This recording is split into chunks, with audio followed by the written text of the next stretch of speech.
Have you ever been in a situation where the more you push for something specific to happen, the farther away you got? It doesn't happen every time, but more often than not, when we really want a specific outcome, we end up getting in our own way. Let me give you an example. You're in bed trying to fall asleep, and you've done everything you can to make yourself comfortable. Except now, all you can think about is how much you need to fall asleep. There's no way you can force it to happen, and the more you think about it, the more awake you feel. Or what about when you're playing competitive matches in the game? You're a few wins from ranking up, but you start to choke because the pressure gets to you. You end up psyching yourself out and playing worse. 5 games later, you're at a worse rank than when you started. If this has happened to you before, then you and I are the same. We get in the way of ourselves. Let me tell you a story. Back in my 3rd year of college, I was really trying to get an internship for the summer. I had a few interviews lined up with companies I really wanted to work for, and I prepped hard, but no matter what I did, I kept getting rejected. The pressure I put on myself made me stiff and awkward during these interviews, and I kept tripping over my own words. I did like 5 interviews, and I got 5 rejections. By the time I got to my 6th one, I was over it.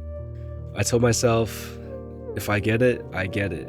But if I don't, then I'll figure it out later. I only showed up to the interview because we've been emailing, and I didn't want to ghost them. Like, I could be a degen, but I'm not a bad person. So I get to the career center on campus, and I walk into my interview super relaxed. Because in my mind, I'm already thinking, whatever happens, happens. The 2 interviewers introduce themselves and they ask me how it's going. And instead of trying to make a first good impression, I just told them that I was excited that McDonald's was going to start serving breakfast menu items all day, and I was going to go get some hash browns after the interview. Then for like 20 minutes, all we talked about was fast food and making tier lists of our favorite items. We barely talked about what was on my resume. And the next day, they called me and said that they thought I'd be a great fit. That was the only offer I received that year. And that internship turned into a full-time job because I worked with them for a couple of years after I graduated. That's what people call the law of reverse effort, which means the more we try to force something to happen, the less likely we are to succeed. And it's been on my mind lately. On this channel, I talk about games and mental health and self-improvement and all of that. Well, I've been going to therapy for a few months now, and at the start, it was kind of rocky.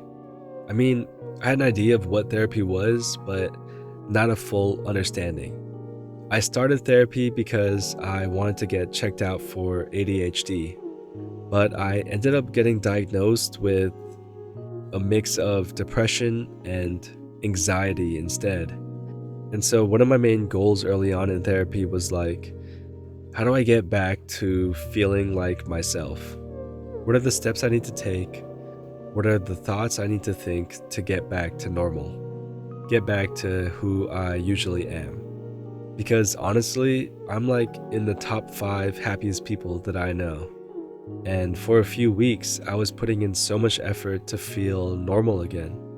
I was watching mental health videos, I was exercising and getting sunlight, eating better, journaling. I tried everything. But the harder I tried, the worse I felt. I was getting more depressed and more anxious, and every day I just felt like gravity was getting heavier. And I was losing weight fast too. And it wasn't until later that my wife pointed out what I was actually doing. My obsession to get better was actually making things worse. Just like how all of that over-prepping and pressure wasn't helping me in my interviews, or how wanting to get out of your current rank makes you tilt. The more I pushed, the farther away I got. I was putting all this time and effort trying to get better that I ended up constantly reminding myself about how bad I actually felt. And I didn't start healing until after I let go of that desire to be normal again. So what does letting go actually look like? Well, for me, It meant accepting the fact that I was depressed for pretty good reasons. I loved my dad, and when he died, it hurt a lot. It left me with a lot of unprocessed emotions. So, rushing out of the grieving process and trying to get back to how I was just didn't make sense. And I had to accept the fact that my current living situation is garbage compared to what it was a year ago. I had to accept the fact that I might never feel exactly how I did before all of this happened, and that it was okay. And I had to let go of my control over the situation. I had to tell myself that no matter what I do, I can't force my way back to feeling normal. I had to get back to that whatever happens, happens mentality. That doesn't mean that I stopped caring about my mental health. Just like my interviews, I didn't give up on my sixth one. I just let go of that desire. I still eat well, exercise, and meditate, but I don't obsess over it like I did back then. I stopped asking myself, why am I not better yet, every day. Once I made that shift, I started to get better. It felt so counterintuitive and it went against my instincts, but it worked. Sometimes you just gotta do your best, then step back and let things happen naturally. And if it doesn't go the way you want, you gotta be okay with that and figure it out from there. I think it's one of the hardest lessons that anybody can learn, especially if you're someone who's used to getting things by sheer determination. If you're in a similar situation right now and you feel like you've tried everything, try letting go instead. Not in the sense of giving up, but in the sense of accepting that not everything is within our control. And if you let go, you might finally end up closer to what you want. Later.